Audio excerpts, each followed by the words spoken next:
पता है, इतिहास अक्सर अचानक नहीं घटता।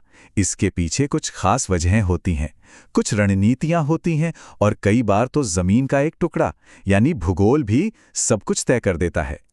आज हम इतिहास की ऐसी ही दो बड़ी पहेलियों को सुलझाने वाले हैं और सुराग छिपे हैं इन हाथ से लिखे नोट्स में।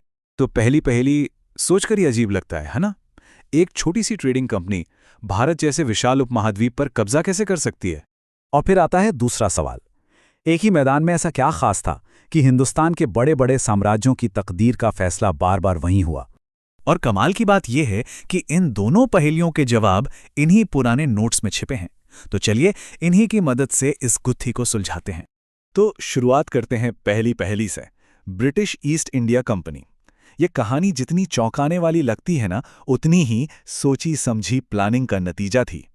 जरा इस सिचुएशन को इमेजिन कीजिए। एक तरफ भारत के ताकतवर राजा महाराजा जिनकी सेनाएं लाखों में थीं, और दूसरी तरफ एक ट्रेडिंग कंपनी जिसके पास मुट्ठी भर सैनिक थे, लेकिन फिर भी जीत हमेशा कंपनी की हुई। सवाल यह है कि यह हुआ कैसे? तो इसका जवाब किसी एक चीज में नहीं है, बल्कि कई सारी चीजें थीं जो एक साथ कंपनी के पक्ष में काम कर गईं। आइए एक एक करके कंपनी के इस जीत के कह सकते हैं ब्लूप्रिंट को डीकोड करते हैं। देखिए, कंपनी की पूरी सक्सेस मोटे तौर पर 4 पिलर्स पर खड़ी थी। सबसे पहले तो उनके पास टेक्नोलॉजी और डिसिप्लिन का एडवांटेज था। फिर उनके पास रॉबर्ट क्लाइव जैसे शातिर और काबिल लीडर थे। तीसरा और बहुत जरूरी, पैसा। बंगाल से जो रेवेन्यू मिला उसने उन्हें बेतहाशा दौलत दी। और आखिर में उनकी सबसे बड़ी चाल, कूटनीति और धोखा, जिसे हम फूट डालो और राज करो के नाम से जानते हैं। और यहाँ एक बहुत दिलचस्प बात है, कंपनी की असली मिलिट्री ताकत सिर्फ उनके हथियारों में नहीं थी। असल ताकत थी उनकी प्रोफेशनल आर्मी में। ये सैनिक सैलरी पर काम करते थे, ट्रेंड थे और भारतीय राजाओं की सेनाओं से कहीं ज्यादा डिसिप्लिन थे। ऊपर से उनका सिस्टम मेरिट पर चलता था, मतलब जो काबिल है वो आगे बढ़ेगा, ये नहीं देखा जाता था कि कौन किस खानदान से है। ये बात इस सोच को बहुत अच्छे से समझाती है कि एक अच्छा ऑर्गेनाइजेशन कितना जरूरी होता है।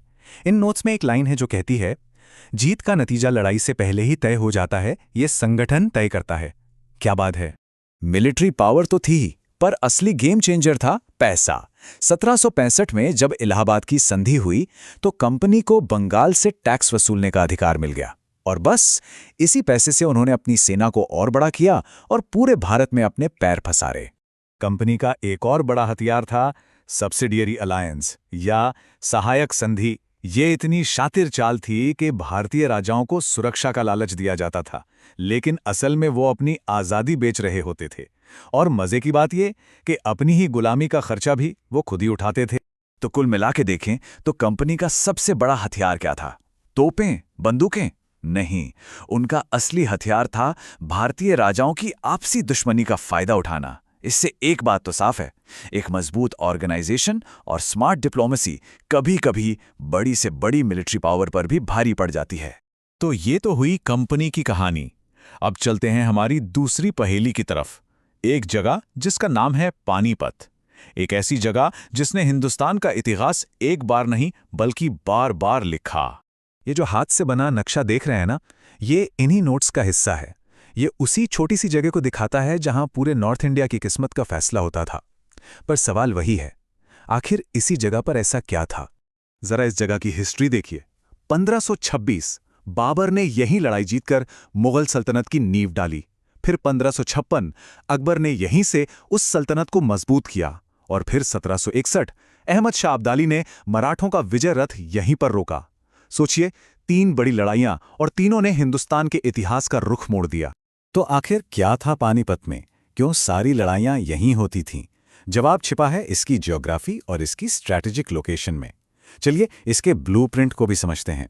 ये नोट्स बताते हैं कि इसकी 4 बड़ी वजहें थीं।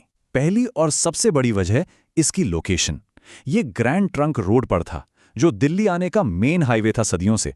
कोई भी हमलावर आता तो उसे यहीं से गुजरना पड़ता था। दूसरी वजह दिल्ली से इसकी करीबी, सिर्फ 100 किलोमीटर दूर, मतलब जिसने पानीपत जीता उसने एक तरह से दिल्ली जीत ली।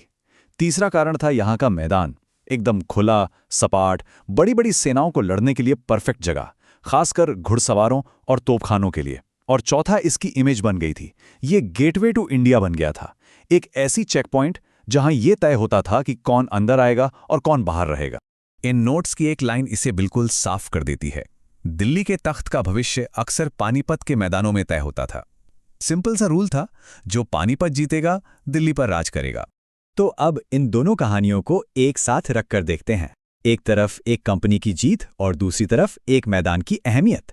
क्या इन दोनों में कोई कॉमन पैटर्न है? और यहां एक बहुत ही दिलचस्प पैटर्न दिखता है। देखिए, कंपनी कैसे जीती? बेहतर स्ट्रेटजी, टेक्नोलॉजी और पैसे के दम पर। और पानीपत क्यों इतना जरूरी था? बेहतर ज्योग्राफी, लड़ाई के लिए सही मैदान और दिल्ली से करीबी की वजह से। मतलब दोनों ही मामलों में जीत सिर्फ बाहुबल से नहीं मिली, बल्कि सही ब्लूप्रिंट के इस्तेमाल से मिली। तो इन पुराने नोट्स से जो सबसे बड़ी सीख मिलती है वो ये है कि इतिहास कभी भी किसी एक वजह से नहीं बनता। ये हमेशा स्ट्रैटेजी, ज्योग्राफी, टेक्नोलॉजी और हाँ, इंसानी साइकोलॉजी, इन सब का एक कॉम्प्लेक्स मिक्सचर होता है। ईस्ट इंडिया कंपनी की जीत हो या पानीपत की लड़ाइयां, दोनों ही इस बात का परफेक्ट एग्जाम्पल है। और ये सारी बातें हमें आज के दौर में एक बहुत जरूरी सवाल पर लाकर खड़ा कर देती हैं। आज की दुनिया में पावर के ये ब्लूप्रिंट्स कैसे दिखते हैं? हमारे समय के पानीपत कहाँ हैं? और आज की ईस्ट इंडिया कंपनियां कौन हैं? सोचने वाली बात है ना?